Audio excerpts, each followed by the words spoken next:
welcome to the channel. If you're new here, please hit that subscribe, notification bell, share, like, tell a friend.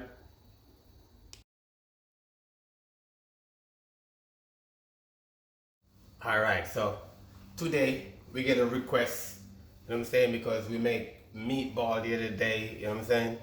Somebody said, we didn't see no marinara, so I get a request from Choma. I want to big up Choma on this one.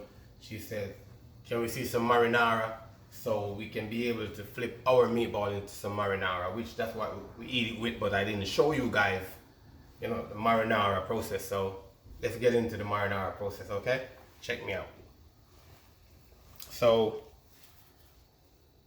I got Italian seasoning, you know what I'm saying? They got a lot of stuff in there. I'm gonna read out the ingredients. They got basil, rosemary, thyme, oregano, and sage.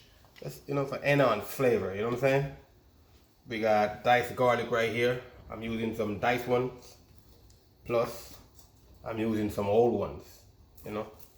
You don't want to put too much garlic as well, but for me, I love garlic, so I want to use the garlic up in there. And I'm starting this with olive oil. So let's put a little bit of olive oil in here. I'm going to tell you the ingredients I have in here. Some people start it with butter. Some people put like a cup of red wine. But I'm doing it without red wine today. No red wine in mine. So we got onion, we got garlic, we got scallion. I got some dry basil from the farm in the summer. You know, I pick them and I let them, you know, sit in the oven and dry for a while so we can get to use them back into sauces and into soup. I got piece of thyme.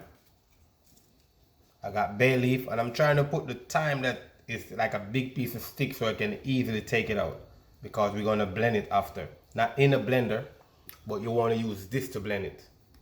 Saying if you put it in the blender, you're going to lose the color of it. You're going to have to sit to lose the air bubbles out of it if you put it in the blender. So try to use this, alright?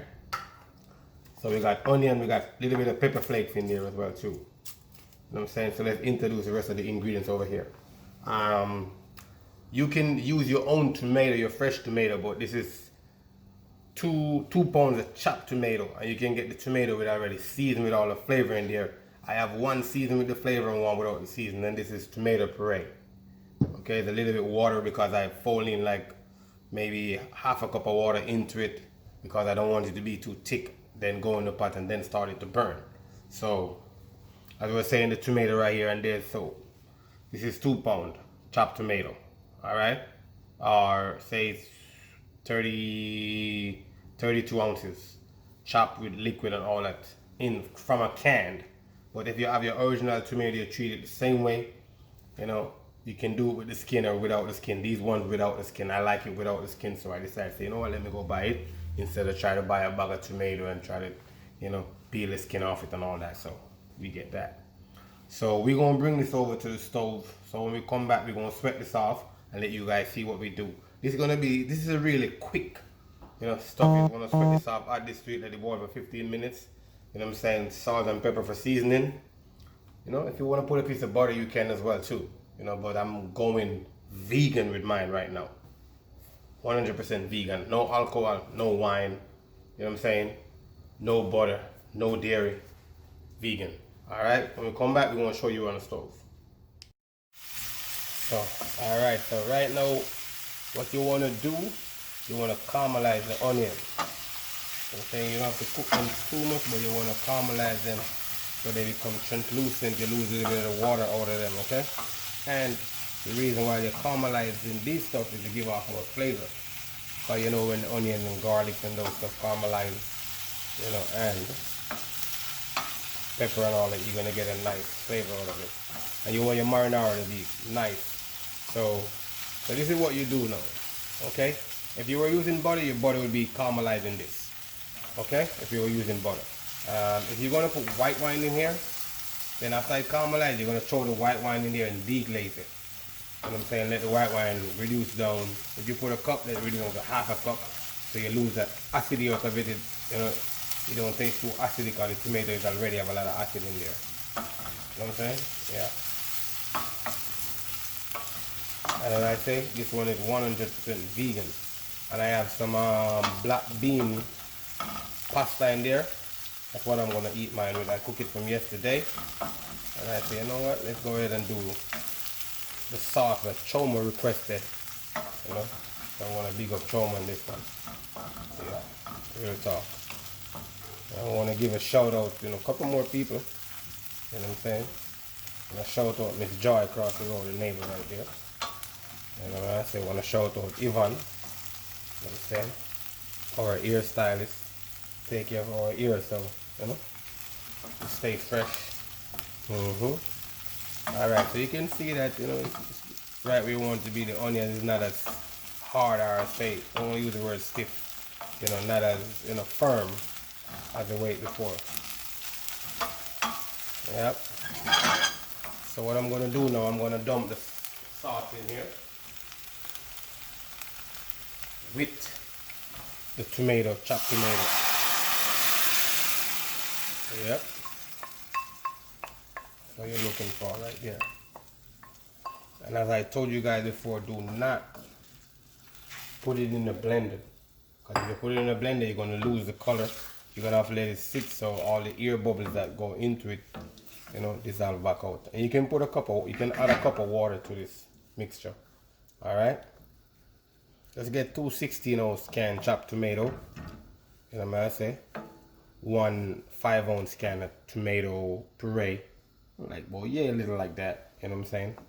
This is what the ratio called for, you know, half an onion, 3 cloves of garlic, you know what I'm saying, a piece of thyme, piece of scallion, which normally they don't do scallion, but I love scallion, the flavor in mine, you know what I say, 1 bay leaf. So we're just gonna add the puree in here, and we're gonna let it sit. And I already put some of the Italian spice in there, so let's add that. See how thick that is?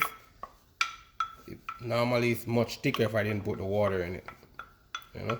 Yeah, because this is almost like a paste, like a peanut butter.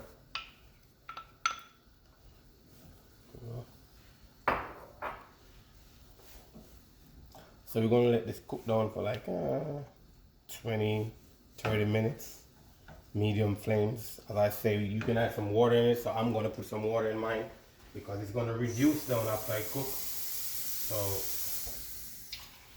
I say half a cup to a cup of water. Okay, maybe a little bit too much, but nothing to worry about because it's gonna reduce right back down. And when everything cook and come together, then you're gonna buzz it. All right. And then the secret ingredients that you normally put in there is a bit of sugar to kind of, you know, make sure that it's not too acidic, because you know tomato give off a lot of acid. So this is one of my little secret stuff that I normally do. You know what I'm saying? 1 tablespoon sugar to 2 cans. You know what I'm saying? Yep, 32 ounces.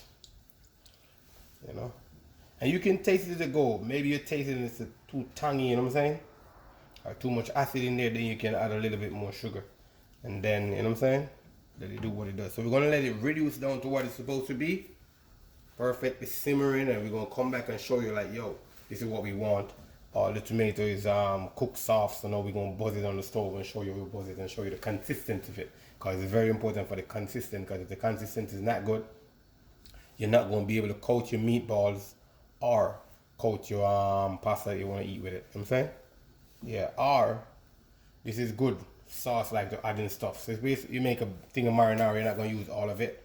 So yeah, you know what? Let's put in some brown stew chicken. Let's make some tomato rice. Fold some into your rice, let it cook. You know, you can use it for a lot of stuff. If you want to use it for a sauce, then you buzz it in the blender a little bit, add a little bit of olive oil, piece of butter, warm it up. You have a nice sauce for your fish, you know what I'm saying? Because the tomato have acid in there, so you already know. Alright? And if you notice that was a dry basil. You see it start coming back together? That's what it does. When dry stuff touch water, it bloom again. Alright? Alright, so when we come back, we're going to show you it's boiling up, and we're going to add some salt to it. We're going to get it going. Alright, so you guys notice consistency is back. You know, after 20 minutes cooking, I'm gonna check this if this is good. Yeah, it's ready. Check the garlic. If the garlic is ready, it's ready. You know what I'm saying? Because everything else can eat raw in here. So now what I'm gonna do, I'm gonna pull out thyme and the bay leaf, okay? Those things you don't want to blend the bay leaf inside of it. The basil is good. You know what I say? Thyme, we're gonna pull the thyme on the bay leaf out. Can't find the bay leaf, but I'll find it. Oh, it's right here, hiding on the side. See that? So thyme and bay leaf gotta go. And then we're gonna blend it. When we come back, we're gonna pull the thyme and the bay leaf out and we're gonna start buzzing it, okay? Yep. So yeah, we're ready to go right now. So this is what we're gonna use to blend it, because you don't want to put it in the blender. This first beat that if you put it in the blender, there's gonna be too much air inside of it. So this is what I'm using to blend it up. You know what I'm saying?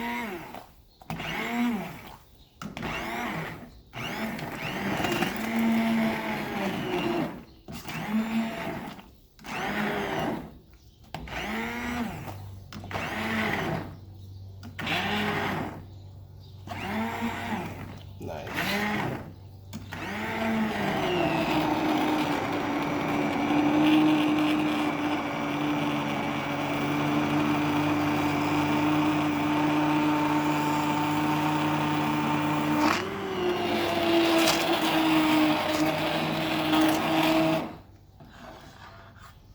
What we're looking for right there. And the reason why I tilt it like that, because normally you need a deeper pot for this to blend normally, and those mess the whole place up. So I was tilted like that to make it more deeper for this to go down inside of it. You know what I'm saying?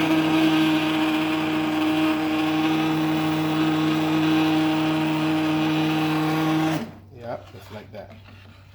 So you can check it, because you don't want to lose all of the you want a little bit of, still a little bite, so you know it's marinara. So you can see it's still a little grainy on the buzzer, so that's what we're looking for.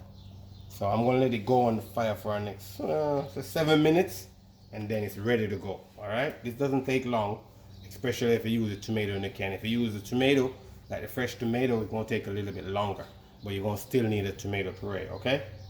All right, tomato puree gonna give it a little more redder color. You know what I'm saying? Yeah. All right, marinara at its best. Simple, easy, execute well. You know what I'm saying? No wine, no butter, gluten-free, vegan-friendly, all the above. Check it out. So, consistent. See that? When you shake it, it's not watery, it's perfect. Perfect to coat your pasta, perfect to coat your meatball. And we just garnish off with a little piece of basil on top. You can't ask better than that. Follow the recipe, simple, easy. Can't go wrong. You know what I'm saying? Don't forget, hit the notification bell. Tell a friend to tell a friend. We appreciate you. We can't do it without you.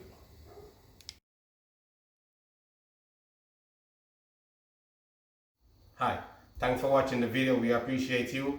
Don't forget to hit the notification bell, tell a friend, subscribe, like, comment, share, all the above.